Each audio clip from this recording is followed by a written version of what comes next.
तो बताओ क्या करूं लालू जी, जेब से पैसे निकाल के दूं? इस बार तुम्हें मेहनत करने की भी ज़रूरत नहीं है। आपकी जितनी भी गन्ने की फसल है, मैं पूरे को ऐसे ही खड़ी की खड़ी मैं 200 रुपये कुंटल खरीद लेता हूं, और आपको अभी मैं 50,000 रुपये एडवांस दे देता हूं।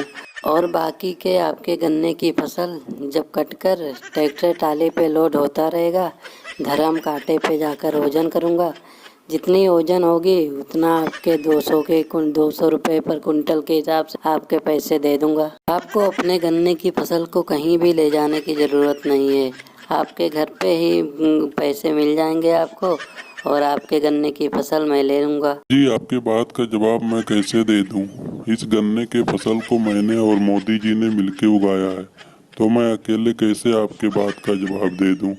अरे भाई, इस गन्ने के फसल को अगर मैं अकेले उगाया होता तो मैं आपके बात का जवाब दे सकता। जब हम दोनों ने इस गन्ने के फसल में मेहनत बहुत की है और हम दोनों ने उगाया है, तो मैं अकेले कैसे आपकी बात का जवाब दे सकता हूँ? इस गन्ने के फसल को मैं और मोदी जी एक साथ मिलकर बेचेंगे। और वो देखो, मोदी जी आ भी गए अभी। मोदी जी अपने गन्ने की फसल को खरीदने के लिए शहर से व्यापारी आए हुए हैं और 200 रुपये प्रति कुंटल के हिसाब से अपना सारा का सारा गन्ना मांग रहे हैं और 50,000 रुपये एक्स्ट्रा दे रहे और कह रहे हैं बाकी जैसे ही धर्म कांटे पे तुलता रहेगा तो उसके हिसाब से मैं पैसे आपको दे दूंगा। और मैंने इनसे बोला कि अभी तो हमारे गन्ने की फसल तो बहुत छोटे छोटे हैं, जब बड़े हो जाएंगे तो हम उसके हिसाब से रेट लगाएंगे अपने गन्ने की फसल की। लालू जी, अभी तुमने हाँ तो नहीं बोला अपने इस गन्ने की फसल को बेचने के लिए? अरे नहीं मोदी जी, मैं आपके बगैर कैसे हाँ बोल सकता हूँ? मैं आपके बगैर तो कुछ बोल ही नहीं सकता हूँ। लालू जी, इस बार गन्ना खरीदने के लिए शहर से व्यापारी इसलिए आ रहे हैं क्योंकि इस बार हमारे गन्ने की रेट ज्यादा होने वाली है। इस बार हमारे गन्ने के सही दाम मिलेंगे, सही पैसे मिलेंगे, और हम भी अपने गन्ने शहर में ले जाके बेचेंगे। हम लोग इधर नहीं बेचेंगे खेत से अपने गन्ने। अगर खेत से हम अपने गन्ने बेचेंगे तो हमें बहुत कम पैसा मिलेगा और हम भी शहर में ही ले जाके अपने गन्ने बेचेंगे।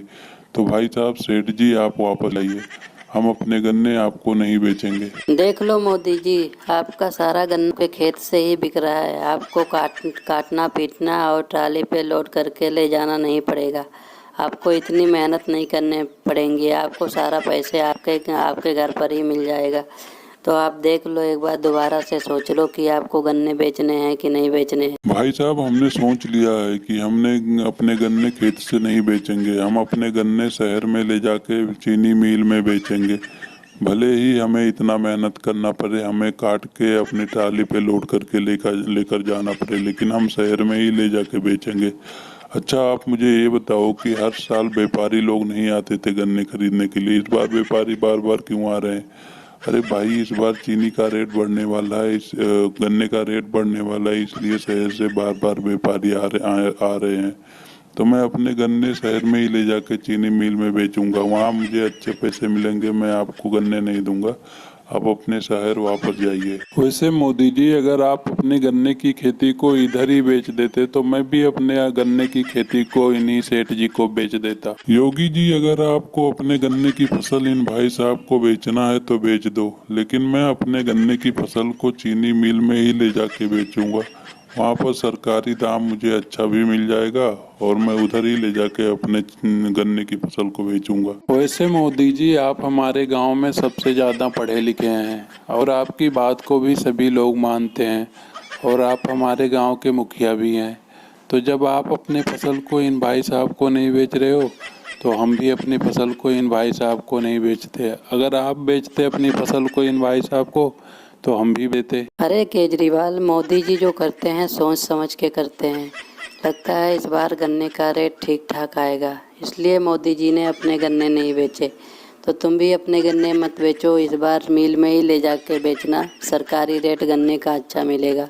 तो भाई लोगों, वीडियो को लाइक करो, शेयर करो एंड सब्सक्राइब करो।